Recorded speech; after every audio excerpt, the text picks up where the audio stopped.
Hello, everyone. Welcome back. Good to see you. Kevin and I are doing a bit of an impromptu conversation here about the stuff with what went down on Friday with Ruth Bader Ginsburg. What was funny is I was kind of having a bit of a freak out anyway, like that day from what was going on. And I texted Kevin. I'm like, dude, should we do a video about this? And he's like, what? About what? I'm like, really? I'm like, Ruth Bader Ginsburg? He's like, oh, yeah, maybe. I don't know. So we talked Friday night, and then we were going to try and do something yesterday. And we didn't end up doing anything yesterday. And so here we are Sunday morning. And one of the things whenever we spoke on Friday night, honestly, I felt like more is like Kevin was just letting me process on the phone with him a little bit because if you think about our last episode that we did, we talked about what was going to happen after the election, right? After the election results came in or while we're waiting on them, and really tried to focus on a lot of the social tensions that we're already experiencing and the social fabric kind of, continuing to tear, and how the election results, whatever they ended up being, whenever we ended up getting them, how that was going to impact the divisions that are already taking place. And I was just processing on the phone with Kevin of just on Friday of just like, man, like this feels like so much, like this is how I felt. Like, so on Friday is how I felt, or I thought I was going to feel on the election day, of just like nervous, not really knowing what was going to happen, but knowing that I didn't think it'd be good. And so, really this is really our attempt to kind of talk about some possible scenarios, but to try and bring the temperature down a little bit. That was one of the things we talked about on Friday, was just, we don't have to have all these super in-depth analysis, but we know that already right now there are people with all these hot takes here, hot takes everywhere, right? You get a hot take and you get a hot take, and everyone gets a hot take. And a lot of them are inflaming things. And I do have some questions. I want to talk about that a little bit here in a minute, but I told Kevin, and he agreed very much, that, for however little impact we can have to bring the temperature down on things, to try and get people to not further lean into a lot of this tribal crap that's dividing us right now. However we can do that, I want to do it. So here we are. This isn't super structured. We didn't talk a lot beforehand. Like I said, we just talked mostly on Friday night. And by that, I mean, Kevin let me process just what I was thinking out loud, just being. And I charge around 150 an hour, so I will be sending you the bill. Oh, I appreciate that. Well, that's less than my psychic charges, so that's good. Actually, it's about comparable. Anyway, okay, so that's kind of a brief, loose introduction of what's going on here. Kevin, what are your thoughts, kind of, so based on our conversation Friday and what I just said? Is there anything you would add, or you just want to get into, like, what are your thoughts about what's going on right now? I have some specific questions, but I'd like to just kind of hear your kind of gut, thoughts before we get into that. So like you, I haven't dived into anyone's analysis. I haven't hopped on to figure out what Ben Shapiro is thinking, or Dave Rubin, or really any of the people who we all know have opinions on this.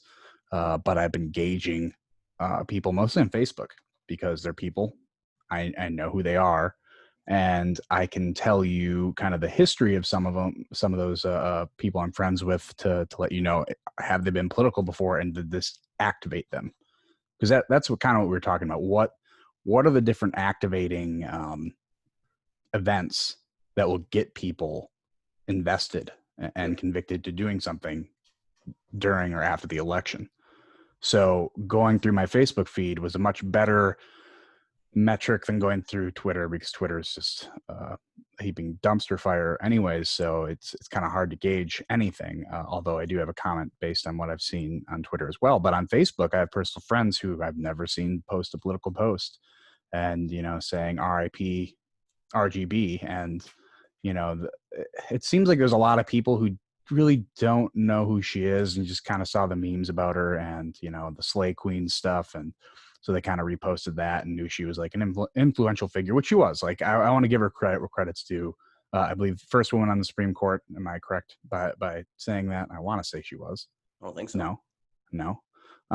Well, I don't know. I mean, HBO, I believe, did a movie about her, and like so she was a big deal. I know she's a very outspoken person, and she's very influential to a lot of people. Even though I personally don't really agree with how she ruled from the bench, but She might have been actually. I'm gonna look that I up now. want to say she was. So, Okay. and now everyone else It's knows close. we did no prep for this. um, just two guys, one guy I in know his it's bathroom, the other close. guy drinking a Bloody Mary at 9 a.m. I mean, anyway, yeah, That's go fine. on. And so are you, if you make your Bloody Mary, right? Yeah, this is the first thing I ate / drank today. Um, Good. but you know, again, she was an influential figure, and you know, seeing people post about her is a-okay with me, and that's not what I'm really talking about here. What I'm talking about is people posting her Second, picture I and thought I knew saying, there was one before that. Sandra Day O'Connor was the first. yes. So yeah, but either way, influential figure, a very positive role model for women, which she was, no matter how she kind of ruled from the bench. But um, the point here is that people post her picture, and then the last comment in all of their comments is either, you know, vote November 3rd, or we can't stand for this, or, you know, some sort of comment that's Kill very the seed. clearly saying, yeah, that's very clearly saying we cannot let Donald Trump nominate and pass through another justice. And these are people whom I know don't really even understand how the Supreme Court works. They just know the talking points. They know, because of everything they're being spoon-fed right now, that this is a very important part, a very important piece of history that's coming through right now. And if they cannot stop him and Mitch McConnell for passing through another Supreme Court justice, it's life and death November 3rd. And so you can see that with the normal everyday people who have their real name next to their real picture on social media. Now, when you go to the Twitter people, Hmm. it's just inflamed more. It's already been. I mean, Trump sneezes on camera and they're freaking out on Twitter, so it's not that big of a deal. But there are people whom I respect on the right who are now starting to say, okay, now we're going to see more stuff burning during the election, or even coming up to the election, and it's going to be more of a scary time. So I think there's some people whom I don't know if they kind of had our same realization before, by saying the days, weeks, months following November 3rd might be pretty scary for some people, depending on where you live.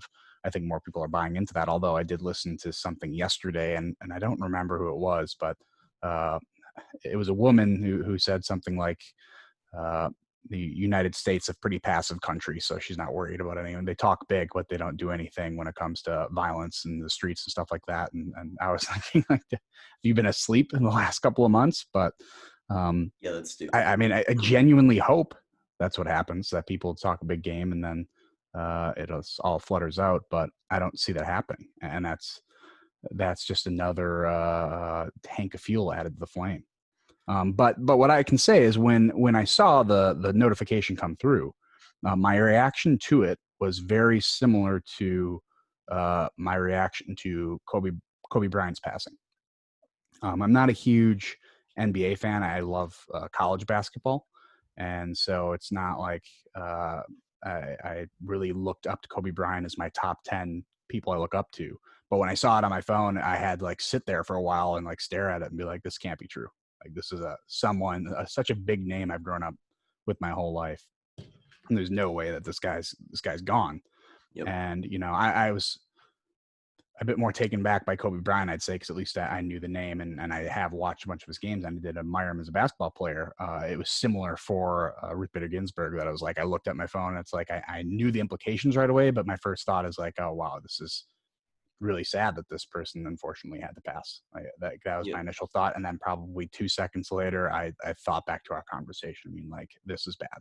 Yep. This is probably the worst possible thing could happen right now. I did, my reaction was, it was twofold, and it was almost identical.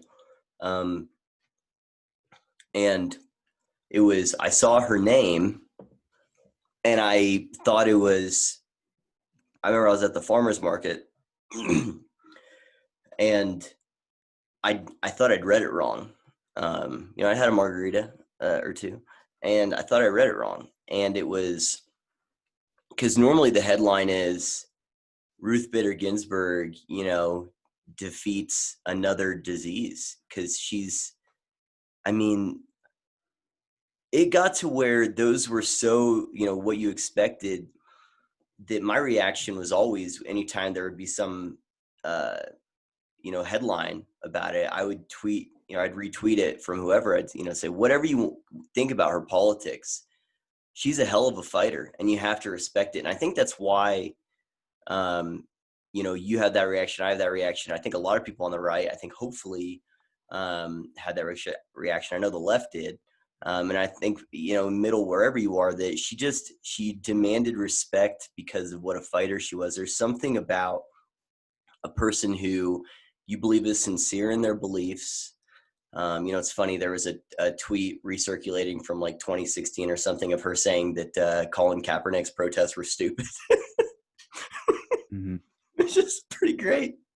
But anyway, but that she's sincere in her beliefs and she's just a fighter. I mean, that woman she wouldn't give up, and that's something that I think it just demands respect from everyone, again, even ideological opponents. And so I had that thought of like, I thought I read it. I thought it was, she, beat cancer for the 30th time.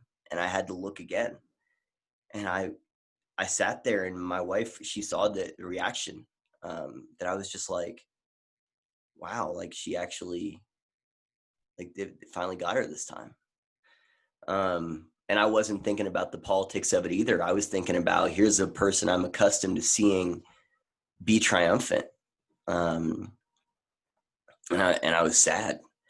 And then I had the same thought. I was like, crap, this is going to be really bad. This is going to be really bad. And then that's, I called you, or I texted you a little later, than I called you a little after that, because we were actually going to do something Friday night. That night, but we talked about it, but that wasn't gonna happen. I would have had to went to my Jeep or something anyway.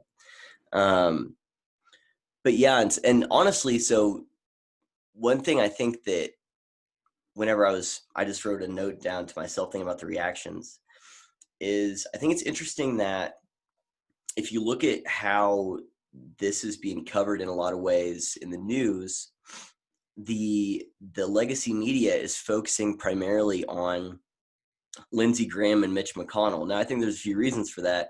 One is because, Trump wasn't, in charge. He's not the one who did the thing with Merrick Garland, right? But so I think that's the first one. But the other thing is, I think that everyone recognizes that the reaction that Trump had was very similar to what you and I just described. That reaction of him, he's exhausted. He's going back to Air Force One. For those that don't know, the news broke basically just as he was taking the stage of this rally. And so he did this whole rally without realizing it. And a reporter asked him about it right before he got on Air Force One. And you get to see him learning about it for the first time. And he had that same kind of reaction of, he's like, wait, she just died? And I think his exact words were, wow. He said, I'm hearing about it for the first time. He says, she was an amazing woman, no matter who led an amazing life. You can agree or disagree with her, but no matter what you think, she was an amazing woman. She led an amazing life. And he said, I'm actually really sad to hear that. That makes me really sad. And then you can just tell that he's having that same kind of thought that we had.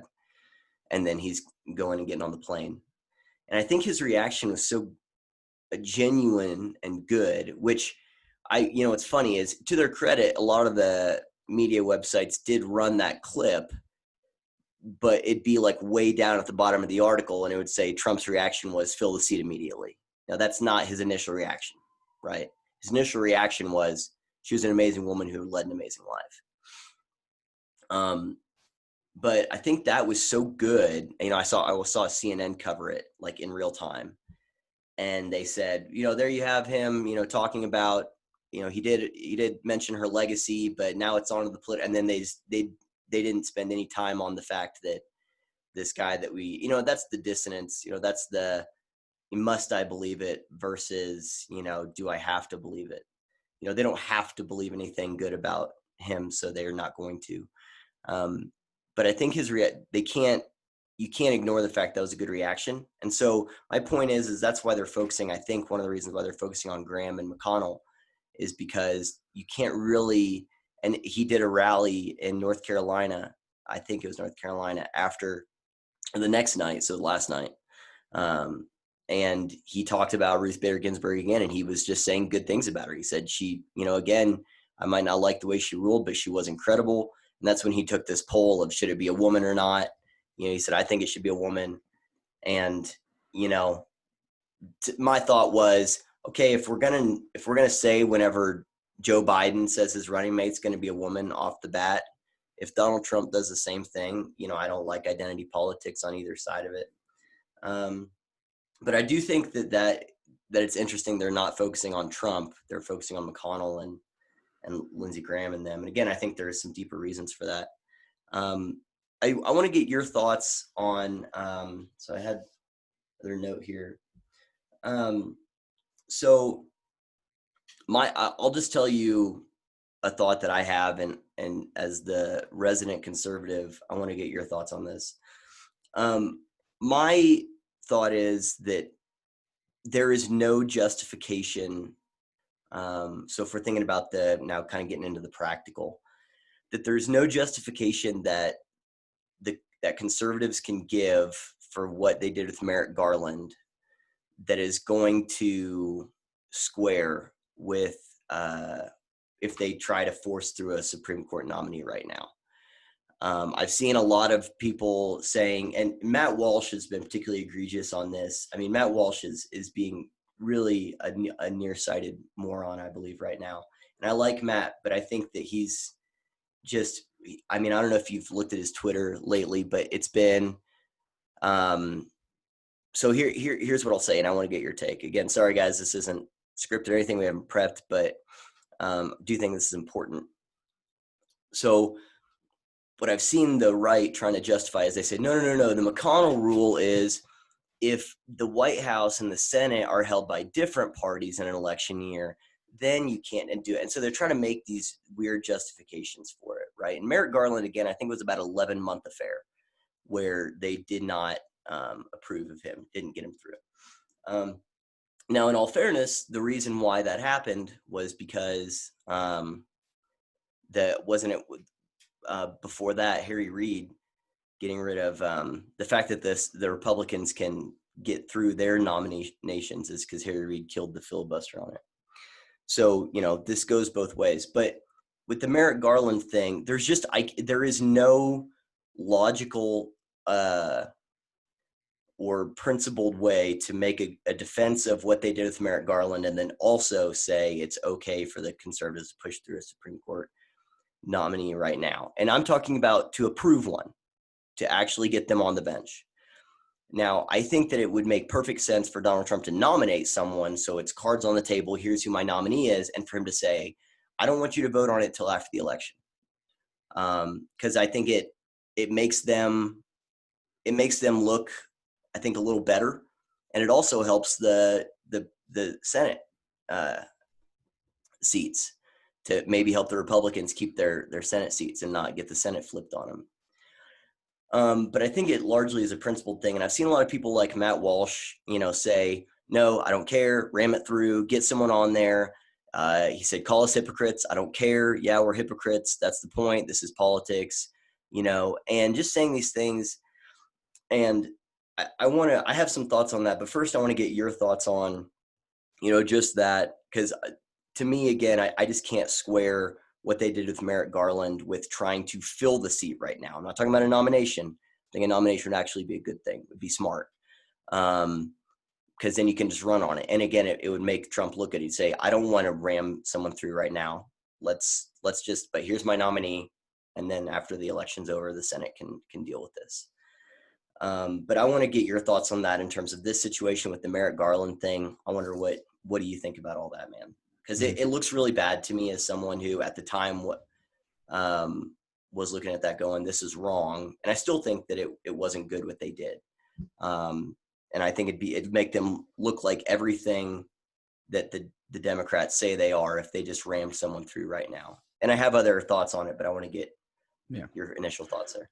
So as I think I mentioned to you on our conversation on Friday, I thought the best thing we could have done, because again, looking at the notification, seeing she passed away, being sad from that, and then immediately thinking, how is this going to ramp up tensions?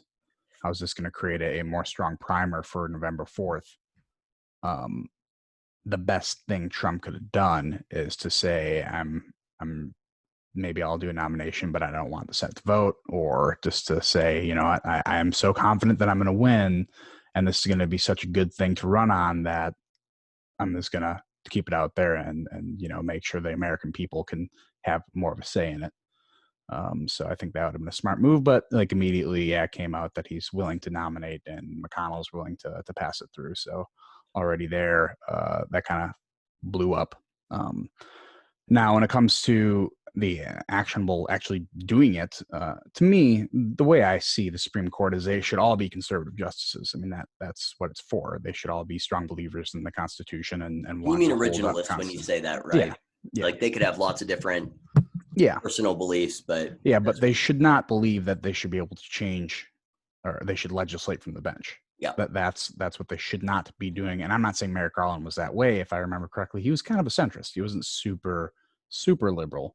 Right. But the problem is when you're nominated by a president, you're that president's nomination for life. So he'll always be known as the guy nominated by Barack Obama, right? So he's going to have an obligation to vote a bit more liberal on some things. So that's what you're going to get with him. But in terms of what the Republicans can do now, I mean, my thing back in 2016 was just say it's the rules of the game. You're playing the rules of the game. You happen to have the advantage right now, and you're going to push a nomination through. Don't try to justify it with some sort of weird principle. Or their excuse now is the lame duck principle, lame duck president. If you know the president's leaving, you shouldn't be nominating him. And so their kind of justification is, well, Trump can get elected for a second term, so he's not this lame duck president who's not going to be able to do anything. He's not going to have another term. So they are kind of assuming, well, he's going to get reelected anyways, so we're going to push it through during this term. So I think that's their justification, or that's what they're using now. It's not particularly good, but that's what they're saying.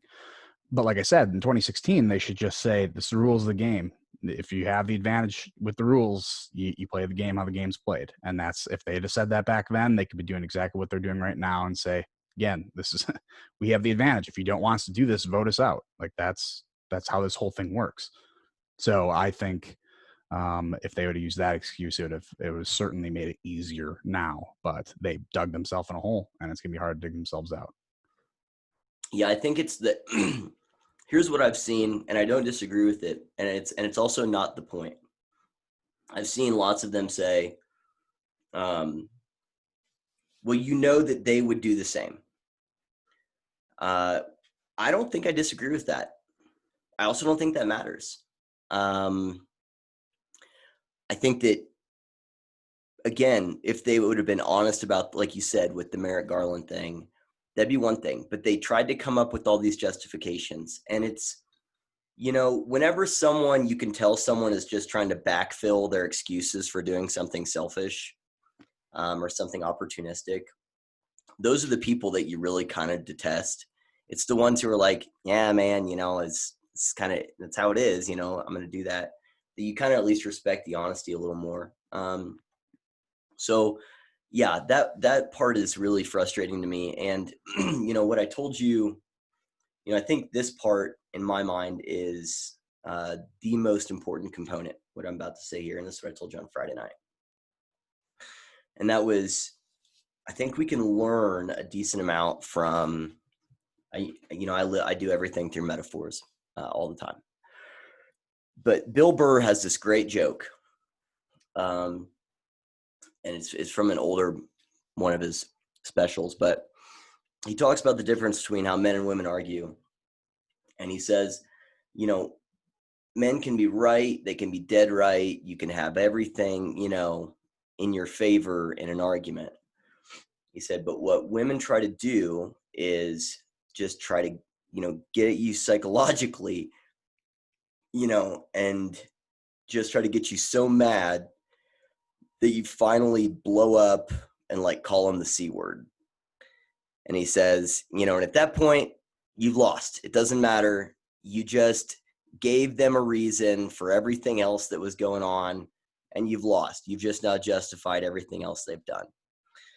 And my thought is that if they ram through a Supreme Court nominee right now, or if it makes it seem like they are, it'll be the equivalent of the guy in that argument and the joke, giving the person they're arguing with a justification to grab onto for all of the stuff that had been going on up until that moment. And, we have lots of unrest, we have riots, we have people burning stuff down, and we have crazy, crazy inflamed rhetoric. And my thought is that if they do try to do this, and I believe we're probably going to get Trump's nominee here in the next 3 days. So today's Sunday, 20th. I think we'll probably get her, Monday, Tuesday, Wednesday at the latest, in my view. But anyway, so yeah, I think that if they do that, it'll justify all the other stuff. It'll justify all they're fascists trying to take everything over. So there's the political side of this, and there's the social side. So what I'm talking about now is the social side. I do have some thoughts on the political side, but what do you like? Does that sound right to you, what I just said there, in terms of, because what we do know is that right now, I think based on, again, polls, they're not super reliable, but there is something to be said about that. Now there's a good chance that the left is going to be more motivated by a Supreme Court nomination. Because think about I made a video, I think it was on Friday, about the Biden-Harris enthusiasm gap. And they're not very motivated by Joe Biden and not very motivated by Kamala Harris. But you could see a scenario, and I think that's where we are now, that those people that were kind of like, see the Supreme Court nomination, the Supreme Court seat, and that can, get some of those people that weren't super enthusiastic about Biden-Harris into the game and enthusiastic about it. And I think right now, that's what the polling is showing, is that the left is more not motivated by a Supreme Court seat than the right is. So that's the social side of it. What do you think about that? Does that make sense? Or am I off? Like, do you think it matters? Like they've been justifying. The other side of that is devil's advocate against myself, is that they've been using things that don't even exist to justify it, right? So saying that Trump is sending, brown shirt secret police, in, which is really just, federal law enforcement to protect federal property. It's a pretty normal thing. So they've been, grasping at straws for a long time. So maybe this isn't as big of a motivator or justifier as I, might think. But anyway, I think a lot of the talking points that the Harris Biden ticket have been doing is the stuff you're talking about. Kind of stuff they're pretty loose with. It's not very difficult to argue against it. Kids in cages, and they're like, okay, those pictures are from 2014, and then you bring up almost any topic or talking point they have against Trump, and most of it is silly stuff that's pretty easy to refute. This gives them a weapon that is real. Everyone understands it's real. Now, people have an opinion on it, but Trump's not going to be able to just dismiss him and say, oh, you're fake news. Like, it's like, well, no, this is actually happening right now. And now that you actually give him a real weapon to wield, it's going to make his candidacy more powerful.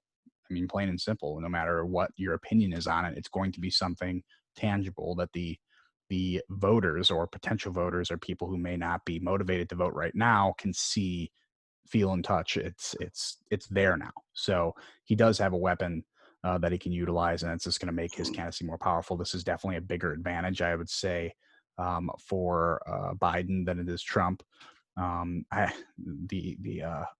What do I call the Lincoln Project conservatives are out there saying like, we want him to get a nomination through. Like, they're actually like saying, like, let's get him a Supreme Court justice, One, because it's going to be a conservative Supreme Court justice, so that's kind of a win for them.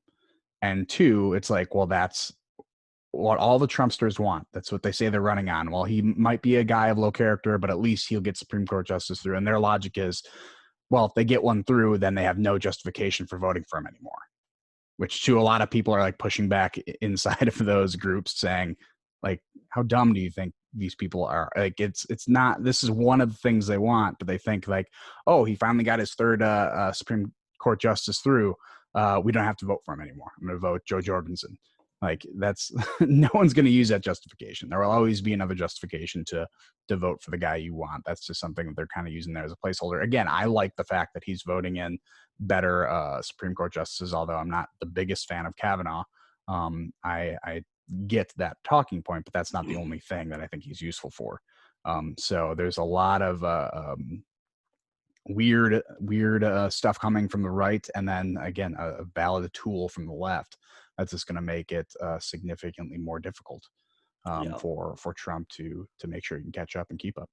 I think if there had been some big Supreme Court wins under his presidency, then he would have something to point to and go, look at, how good it was.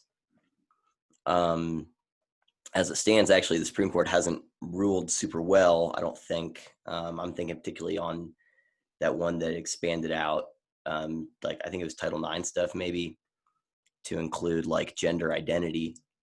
And it in some ways codified some of the, gender social construct kind of thing. I could be wrong, but I'm pretty sure that's not wrong. No, it was civil rights. They expanded out civil rights legislation. Yeah. Anyway, so, okay, I have a question then a thought. Do you think there will be more violence over the coming weeks as a result of this? Yeah, it really depends on what the media does with it. And I mean, we've already seen them pretty much openly call, at least people like, again, Twitter's not real life, but there's been a whole bunch of blue check marks on there that are in media that have basically called for a complete revolt or threatening the president by saying, if you push someone through, or Mitch McConnell, if you push someone through, you're not going to like the results that are the consequences that are going to happen from it. Yeah, it's not going to lower the violence. It's not going to lower the chance of violence. We can certainly put it that way. There's no reality that this makes tensions easier. The only thing I find would be interesting is if they push one through and then Trump wins another term, like how quickly is the media going to drop this? I mean, it's going to be Russiagate. They would drop it immediately because it's no longer useful for the narrative. Whereas it's something of substance that you can actually use to say, okay, here's something that the Republicans are extremely dishonest on. At least Senate Republicans are extremely dishonest on because they flip-flopped on it. But because it's not going to be useful for the narrative anymore, I think they would completely drop it, much like Russiagate that they basically completely dropped. So I think that'd be interesting to see how that would work out. But in terms of more people being activated, like I think I told you on Friday, it's not necessarily that I think there's going to be more people in the streets, or there might be more people in the streets. I say more people in the streets throwing bricks. Let's throw it that way. I think there will be more of your regular everyday voter who's going to look at violence and being like, I get it. Yep. That's I think the key factor here. I think that is the group that will significantly increase from this. It's not the people who are out there throwing bricks. It is the people watching it on TV and being like, I get it. And that's a problem. That's just as big of a problem as someone throwing a real brick too. I was listening. It's societal permission. I was listening to Brett Weinstein and his wife, Heather Hines, podcast the other day. And Heather was talking about how there was a point in her life, or there was a point in time when she looked at some of the rioting, and I think she was talking about like maybe some earlier stuff, maybe even like back 2012, 14 kind of stuff. And she said, I might not agree with the tactics, but I thought that the cause was good. So I was kind of okay with it. And then she went out and talked about Evergreen and how she realized that actually, no, the cause wasn't good. But the point is that that's a very smart person. who's doing what you're talking about with that societal permission, where they look at it and go, I wouldn't do it, but I'm kind of glad you're doing it, kind of thing. And that's really not good. I'm thinking about, so like Reza Aslan, that garbage, he tweets out, if they, we're going to burn it all down. Guy's got 300,000 followers, on Twitter. And that was the guy I was thinking of when I was saying the blue check marks on Twitter. Yep, exactly. And so, and I don't know if you saw and it was Chuck Schumer who said nothing's off the table if they do this. Now, my thought was, I already know in some way that nothing's off the table because of what you did with Brett Kavanaugh, you piece of crap. But, that was something that they just treated as normal. Like it came out of nowhere and they're like, yeah, here's a normal thing. And so now he's basically signaling, we're going to use our imagination on how to, get crazy here. I don't know if you saw my post on Locals last night, but I said, this is kind of where we are in two headlines. It was Politico reporting on Chuck Schumer making this kind of, opaque kind of threat of nothing's off the table. And then the other notification on my phone was from NBC about how someone had sent ricin to the president, to try and kill him, obviously. But NBC used this kind of plucky, alliterative language to describe what is effectively an attempt at the president's life. And I thought, this is our language does have consequences, the speech is violence, all that stuff. Obviously, I don't agree with that. But there is consequences to just inflaming, the tensions and using all this crazy rhetoric. It was whenever NPR tweeted about that ricin thing, I think I retweeted it and said, wow, that's so crazy that the person you guys have been, basically saying is a Nazi, bigot, fascist, racist, creating concentration camps, using secret police forces, and he wants to stay in power forever. That's so nuts that someone would make an attempt on that person's life. Like, wow, what a crazy scenario. It's like, no, that's actually the only thing that makes sense if you believe all that rhetoric. That was it. I think I told you it was quite a while ago. I was having a conversation with someone who was doing the Trump is Hitler kind of thing. And my thought was, if you actually believe that, then you should be activated. Like if I believed that, I would be doing everything in my power to get that person out of power. So either you don't believe it or you do believe it, but you're a coward. But it's one of those two. It was funny is I think it was on maybe Thursday or Wednesday before the stuff with Ginsburg, one of the Huffington Post videos, not Huffington Post, the Young Turks, which of course is going to be, but it was something about how something with, Bill Barr, about how Bill Barr did something that takes us one step closer to Nazi Germany. And that was the exact name of the video. And I know it's Young Turks, but that's the kind of rhetoric that we're just used to.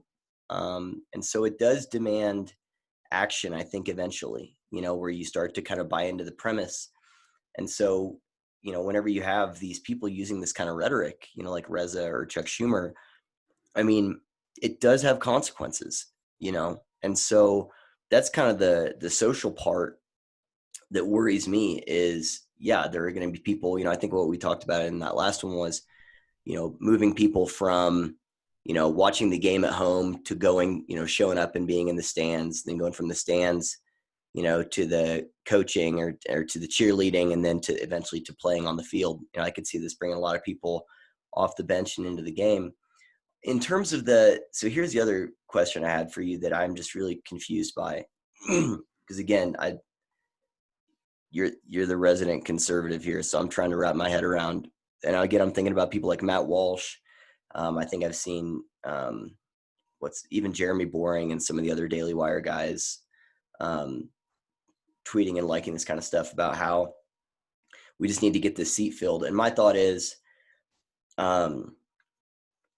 it seems really nearsighted, because if the Democrats win, then they'll just, they've already talked about expanding the Supreme Court. They did that after Kavanaugh. So they're talking about, they could do the court packing thing, which they have made those threats before. FDR famously threatened that. I think it was in 33, 32, something like that. Whenever he was trying to get New Deal legislation through, and the Supreme Court was like, no. And he said, well, I'm just going to add, I think what he was going to do is he was talking about adding a retirement age where a lot of them would have been forced into retirement, and he could just put more in, and then maybe doing that with adding more to the Supreme Court. And so my thought is that if you do this now, you give them justification to start fiddling with the Constitution, like in a substantive way. And what I told you on the phone on Friday is that the minute you start tinkering with one thing, you've now given yourself permission. The whole thing is free game. I've seen this in certain religious circles where, if you start finagling with your doctrine in one area, all the rest of it is up for grabs. You can start, and then it can become unrecognizable very quickly from what it once was. And so, I could see that happening where they, have a very angry and motivated base. They think that, all these things are going to get overturned, and the Supreme Court's going to rule against them in all these ways. And so then they just start fiddling with the Constitution. And then once they've done it with the Supreme Court, then now, hey, you know what? While we're here, they kind of enter in that, well, while we're here, let's take a look at that First Amendment, man. We have all this stuff with misinformation and hate speech. Let's start playing around with that. That can't possibly be the same, applied today. They couldn't have foreseen the internet, and so we have to account for that. And then, what? They did have muskets. They didn't have AR-15s. So let's start messing around with that Second Amendment, and just on and on and on. And so that's where I don't understand the conservatives saying ram them through because of Roe v. Wade or something, and not thinking about the long-term consequences of, again, giving justification to, for a stronger reaction. There's this, whenever I bartended, my manager taught me about how, I forget what he called it. I think it was like intensity matching, because, there are a lot of times you have to diffuse situations when you're bartending and people get drunk and are being crazy. And one of the things he taught me that was really good was, he said, if people are yelling and going nuts, he said, you'll start to feel yourself wanting to match them. And he said, don't do that. Just be calm and talk and be collected. And they will naturally start to bring themselves down to where you are. But if you go up, then they will try to match you, and they will go actually up even further, and it escalates things. He says, whereas if you stay down here, then they will actually generally it's just human psychology for them to match your intensity, and that'll lower them. I can tell you and AOC did not have the same bar manager. Correct. Yeah. Okay. No, my guy was actually hired competent people for starters. Actually, I don't know. She might've been a competent bartender. I shouldn't say that. But anyway, so yeah, I worry that it'll give them a justification to kind of do an intensity match where it's like, oh, really?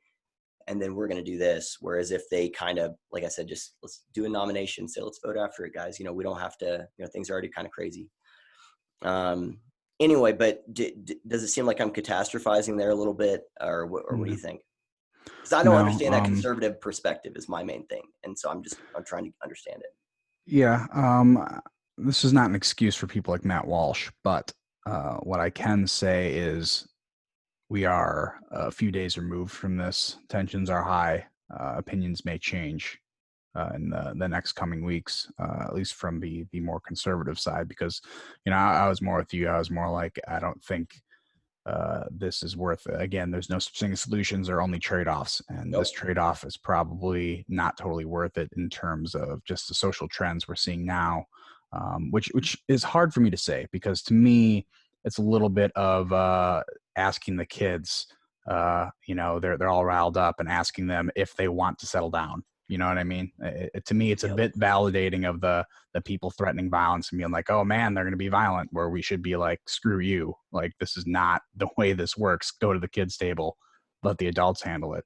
But when you are going to be flip-flopping like this, it's ruining your credibility. And that's the hard part. And you're talking about short-term gains versus long-term losses. I mean, you are gaining something in the short term, but now every single person, when it comes to your opinion, is going to be pointing to this and being like, I can't trust you on this new opinion because you're just going to flip flop on it whenever it's convenient for you. And I do think that is a serious problem when it comes to anyone, left or right. Well, and the credibility thing, the thought I just had, I think is maybe I just had the words for a thing that I've been kind of feeling for the last few days, which is it's not just the credibility. It is credibility, but credibility stems from authority, and oftentimes authority stems from legitimacy, and legitimacy stems from some perception of moral quality. And a lot of the stuff from the left, I mean, that's what I talked about in that episode with Carlin last week, that I think that a lot of what we see in terms of the ideology, I mean, think about what I said Heather Heying said, right? Which was, well, I kind of agreed with what they're doing, or with their goals, so I'm okay with the means because the ends are justified. This all goes back to morality and perceived moral authority. And I think that, right now the left is, in a lot of ways is, tacitly approving of some behaviors because of perceived moral legitimacy and saying that the ends justify the means. And yeah, it's not the thought I had whenever you said about ruining their credibility is that it'll further, I think that the right, I've said before, and we talked about this at length with the hierarchy stuff, they lost the culture war, and by, kind of extension, they lost the high ground of the perceived moral authority. I think this would just further weaken any argument they would make of being principled or morally legitimate, and therefore credible, and which makes the resistance to them that much more justified. It makes it look like they're purely seeking power, which, think about how you and I look at people who are purely seeking power that seem morally bankrupt, right? They're terrifying. And so, I think it makes the resistance to anything that's, not us, i.e. makes the right, or, center left, center right, it makes it that much more legitimate. I saw an advertisement, and think about the pure propaganda coming out right now. There's a thing on Prime right now called All In for Democracy, and it's got a bunch of clips of Stacey Abrams talking about stuff. It's like Stacey Abrams lost an election, and she is still out there undermining credibility like it was stolen from her. So again, that's a moral argument. They're stealing power from us, the good guys. There's that. I cannot believe that they're making a movie, I think it's Showtime or something, about James Comey. Like Russia stuff. Like get out of here. Are you kidding me? But they're legitimizing this stuff. And so again, they're just building a sense of moral superiority, so to justify a lot of the means, because it's, the ends, hey, we're the good guy. And like you said, by having their credibility damaged, I think it furthers the divide. So if the Republicans were already in the negative, they're just going way down. And so and these guys seem that much more justified in, hey, we are anti-fascists. Look at what these guys are doing, stealing power. Yeah. And again, there's feeling justified in your actions, morally justified in your actions. And we talked about last time, it's not just a belief, but a conviction. I'm activated by this belief. I act on this belief. I have faith in the purity and the truth and the goodness of my belief. That's a really dangerous place to be. I mean, that's a really dangerous place to be. And I think this is going to strengthen the faith of many and the convictions of many on the left of their perceptions of this stuff. And again, because I think they're not going to be totally wrong if they have the general sense of the right is operating in an unprincipled way that's just nearsighted, focused on power. I don't think that's a wrong inclination to generally have as you perceive this, but it's what that will get mixed in with of these. It'll just be further evidence of the fact that these guys are this evil existential threats that's going to activate a lot. And I think it's going to be really scary. I mean, people are sending rice into the president and the news media treats it like it's nothing. I think it was poison package plucked was the NBC article. Like, imagine if someone tried to send poison to Barack Obama and Fox News's article was a limerick or something, Well, like imagine setting a cross on the White House lawn and then Fox News calling it a bonfire. Right, exactly. And so, that's just, to me, is just like you're downplaying the consequences of your rhetoric. And it's pretty obvious. So yeah, all that to say, I think that what you said about the credibility, I think it will feed an existing monster and make it bigger.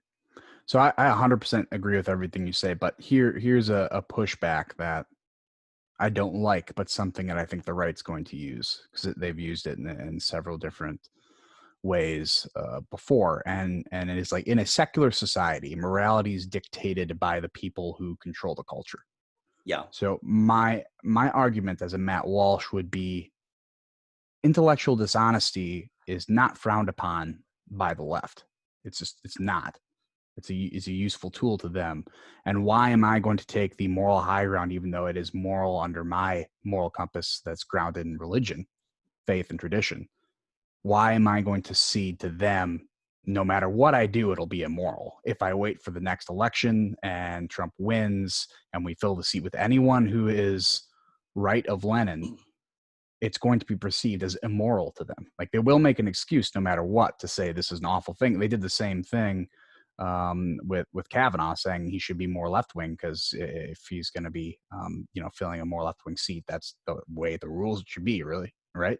So no matter what, the morality surrounding this event is going to change to make sure that the right is going to look immoral no matter what. So I think that's the justification, although I don't agree with it. That is justification from the Matt Walshes, who are going to be saying, well, guess what? If they're going to call me a Nazi, no matter what I do, I'm going to be a Nazi and at least get the things done that I want. I I think that's get going to that be justification. argument. What I will say is, so in one sense, it's correct. But in another sense, it's not. And what I mean is that, so going to Kavanaugh, there were a lot of people on the left who were turned off by Kavanaugh. There were a lot of people in the middle, center left, center right. It wasn't just ideologues that were like, yes, Kavanaugh. You know what I'm saying? Kavanaugh was actually, there were a lot of people on the left who said, I looked at that and went, this is nuts. I mean, there are actually people now who, if you listen to their, for them, it was like a red pill moment. They describe it as that. And this is people like on the hard left in a lot of cases, who said, I looked at this and said, this is not how we do things. This is crazy. And so there are certainly people who, it doesn't matter what you do. But for the average person who's not just given hot takes on Twitter and just using their eyes, they do have a general kind of innate sense of if something is in the trajectory of being principled or not. And I think just as, there were people that, absolutely intellectual bankruptcy defending what was going on with Kavanaugh, there were also a lot of people. I mean, I think that Trump's numbers and the midterm election was actually going to be really good for conservatives with Kavanaugh. And then there was something that happened, I think a week or two later, I can't remember what it was, like some border stuff, maybe, I can't recall, that switched it back in the Democrats' favor. But if it was just on Kavanaugh alone, I think that they would have won those midterm elections. They would have had the House still, I think. So, I mean, I think that's right. There are people who won't matter, but those aren't the people you need to cater stuff to. You need to cater to the average person who is principled. Again, so I'm someone who, I would rather it be, someone like an Amy Coney Barrett that fills Ginsburg's seat. But I am completely put off by reactions like Walsh and others on the right who are saying, fill the seat, just got to ram someone through there. Like I find it really, really off-putting and really frustrating because, again, you just can't square the circle in my mind after Merrick Garland. So anyway, but that's does that make sense? Like, there are going to be people that do that. Yeah, it's and I'm trying to I guess it's kind of devil's advocate, although I'm not averse, again, to be very clear. I really want them to pass through a Supreme Court justice. I want there to be someone who believes in the Constitution on the bench. I know how awful it would be for us as a society, in terms of the rhetoric, but I would still much prefer to get someone in there than than some of the bad alternatives they could be. I know packing the courts is going to be a big problem, but I don't really think that them getting a Supreme Court nominee is going to not make them still want to pack the courts. I still think they're going to do it irregardless. But what this does, because let's say Trump came out and said, I'm not nominating anyone until after the election. Do you think the Biden camp would care? It wouldn't change one single word in their messaging. Wouldn't change one. It wouldn't. But here's the other thing is that I think there's a practical aspect to it. And I'll say this, and we got to kind of wrap it up here a little bit because I know both of us have hard outs, but there is a lot of Republican senators who have said, I think like 3 or 4 who have said, I don't want to vote on someone until after the election. My daughter agrees. And so, I think there's a practical aspect to where I'm not even sure they could get a nominee through the Senate if you have Republican senators already saying, we don't want to vote on it. And so Susan Collins already came out and said that. Collins was one. There is Martha McSally, I think. Didn't she? I think she did that too. I just know her, Susan Collins and Jeff Flake. Jeff Flake, yeah. Close. Martha McSally, very close to Jeff Flake. Actually, well, Jeff Flake would vote against, I think, anyone Trump would put forward anyway. So, but that's that I think that already that's enough to where you really only need maybe 1 or 2 more. So I think there's a practical aspect to it as well. So okay. I want to get your predictions real fast for what do you think, how they're going to handle this, what's going to happen here. And then I'll kind of give some thoughts and then let's close it out. How does that sound? Is there anything else you want to add to that? No. Okay. No, I can keep moving. So, a nominee coming out within the next week.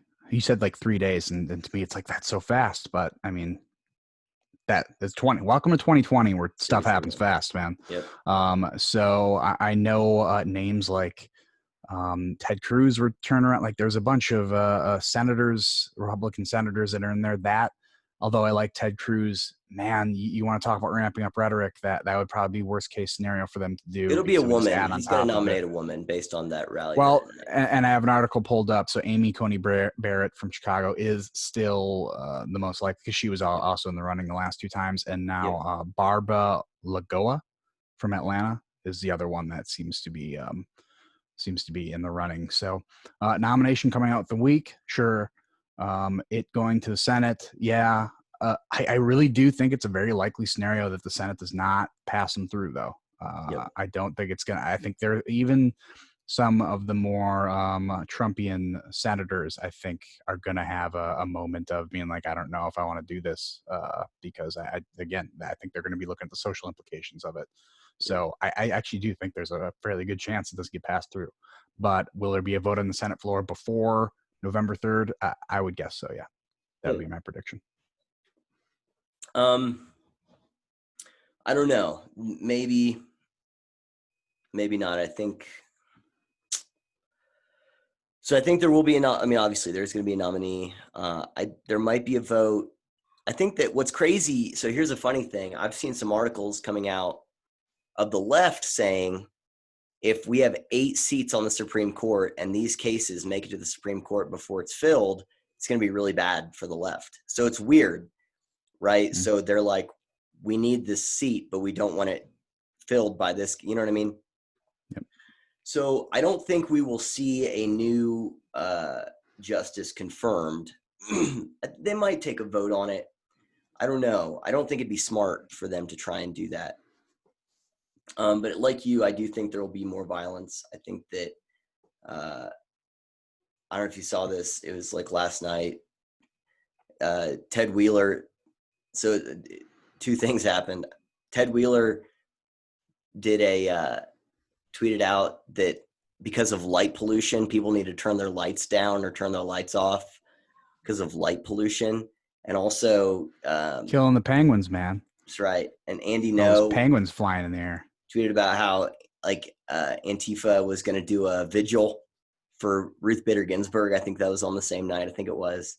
And I'm like, let's turn all the lights down so there's even less ability to see all of the crap. I guess, you know, if a building's on fire, one would argue that that's actually a better light source than, you know, the light It's a pollution. lot of carbon emissions though coming It's from that. true. I was That's true. surprised. But it's all in the name of justice. So I am worried about there being more violence. You know, I think, you know, I tweeted this out. I was talking to someone, a friend of mine, and he was like, "What are you worried about, man? You live in this red state. You know, you're, you know, kind of out in the middle of nowhere. Um, you know, why are you worried?" And I said, "Man, it's not just about me. I'm worried for the country of what's going to happen here. You know, where both sides are going to feel like there's even more. Like, how on earth?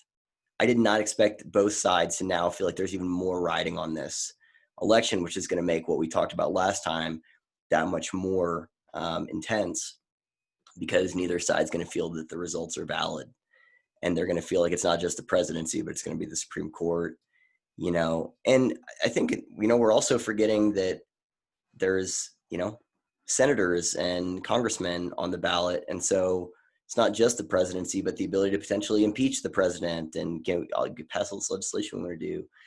So there's just going to be so much more happening, and it just adds to the chaos. I'm worried about that. What I'll say is this: is that on Saturday, I was just feeling kind of overwhelmed with dread still. Again, not because I knew anything specific, but I think everyone just kind of has that general sense of it turned the temperature up. I mean, I've used it for years whenever I've told people about how divided we are. I've used this example of, like, what do you think would happen if Ruth Bader Ginsburg died before Trump was, you know, before the election and he got another nominee? Like, do you think there'd be violence? And they would say, yeah. And so that's been my before COVID or anything. And so, yeah, I was just feeling kind of that dread of, like, you know, I don't know what's going to happen specifically, but I think, you know, things are going to get worse socially. And I really hate that. There was I was watching some YouTube video, and an advertisement, it was like almost a 20-minute advertisement, popped up, and I watched it, and it was for some organization called like Charity Water or something like that. And this guy is telling a story of how he, you know, was this crazy nightclub promoter and had this crazy life, and wasn't very fulfilling for him. And then he volunteered on this hospital ship. And then he started this organization to try and bring clean water to all these places. And he was just talking about it. It was really cool and inspiring. And it was like simultaneously encouraging and frustrating and saddening at the same time, because I was encouraged. I'm like, there's still good things happening. People are still, you know, trying to make a difference. People are still trying to help out their fellow man and finding ways to make connections with people. You know, someone I think is on Rubens reminded me about, there's this group called the Braver Angels that are doing that, trying to build some bridges. They've got some good stuff, you know, but like many of those groups, they don't have near the amount of, you know, people that are paying attention to them as they should. But it was encouraging to me to go, you know, I had that feeling of things just got worse. Of like, man, there are people still doing all these good things and trying to do, you know, make a difference in the world. And then the other part of me was like, there are people in the world that don't even have clean drinking water, and we're over here yelling at each other about pronouns and other crazy crap that it's like so ratcheted up, you know. And you see these videos of people like crying and screaming about Ginsburg, you know, or there was another one of some woman talking about, like, hey, maybe we can have a conversation about how good, you know, the Democrats nominee is when the opponent isn't a fascist, you know. And it just made me sad that people just don't understand how good we have it here, and that we are so just looking. I saw a tweet, or it was a joke. Someone, you know, posted like a joke someone had in a special that said, somewhere there's this poor bastard sitting by a waterfall without a cell phone that doesn't realize how angry and scared he's supposed to be right now, you know.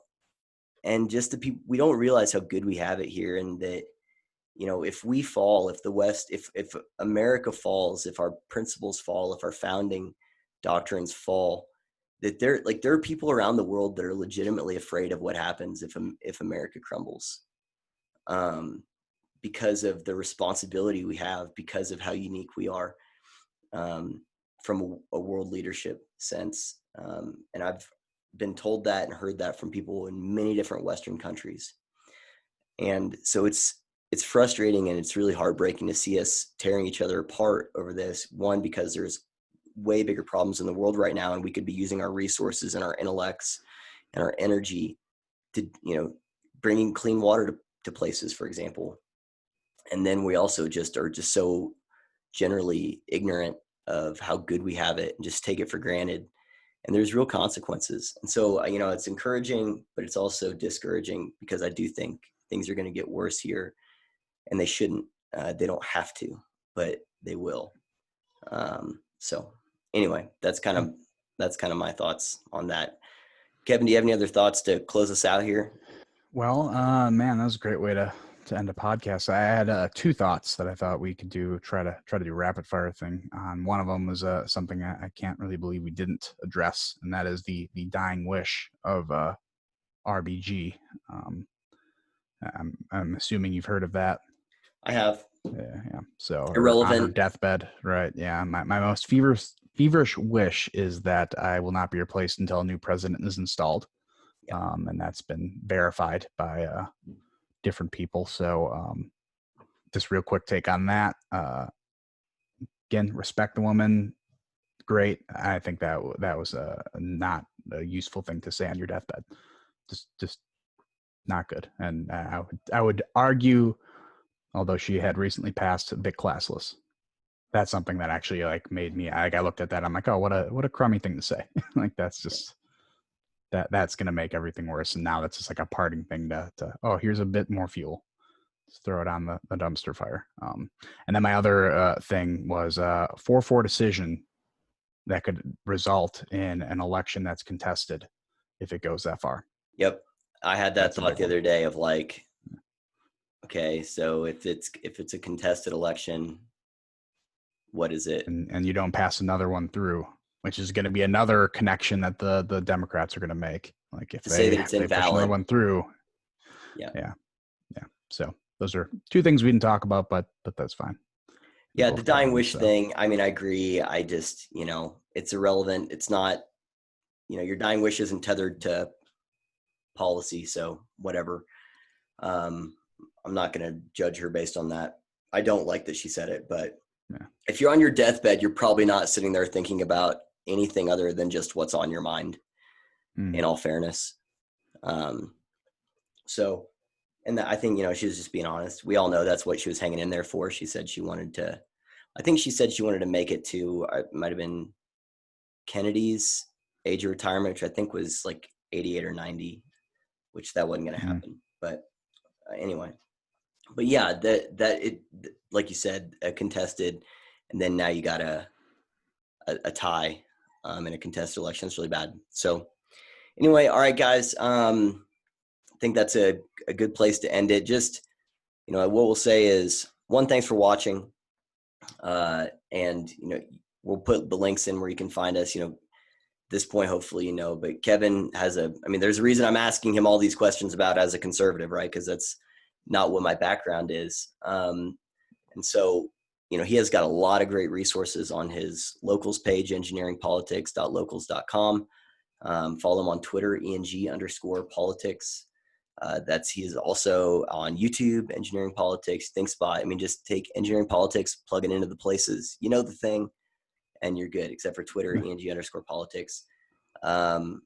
Go check it out. I think he's finally finished his Ibram X. Kendi anti-racist book reviews. So if for no better reason, go and check him out to support the fact that he did that, so you don't have to. Anyway, and then for me, Kevin, I hit all the spots, right? You hit them all. And then, make sure to get Truman, returntoreason.locals.com, My Mundane Mind on Twitter, then Return to Reason on ThinkSpot, all the other YouTube. And then make sure to go check out, if you haven't already, his conversation with Dr. Carlin Barasinko. Barasinko? Did I say the last name right? Barasinko, it's fine, yeah. Barasinko, yeah. But make sure to check that out. It was a really, really good conversation. Like I told him, I gave him some comments before, saying the first is about a 2-hour conversation. First 45 minutes, it was her podcast. Last our 15 minutes was his podcast. You did an awesome job, buddy. And I hope she brings you on again. And if you haven't seen it yet, go check it out. Thanks, man. I appreciate that. All right, that's it, guys. I'm going to stop recording. But before that, just again, be good to each other. Don't let we can't control the fact that people are going to use this to throw more fuel on the fire, to further kind of divide us and get us just pissed off at each other and hating each other. We can't control the fact that they're going to do that. We can't control the fact that our political class might make decisions we don't like, that, might make us actually kind of angry. We can't control that. We can't control how we treat each other. We can't control how much we let it affect our relationships with each other. And it's already so tense right now. We can only control ourselves. And so we just encourage you guys, be good to each other, try to be respectful to each other. Like, don't feed into it. Don't feed the trolls. We're in this situation because of people that are tried to use all this stuff to divide us and get us to hate each other. They've had their time. It's time for the sane people to actually be the ones directing the conversation. So let's do that. Let's be good to each other. So anyway, all right, that's it. Thanks for watching. Check you guys later. Peace.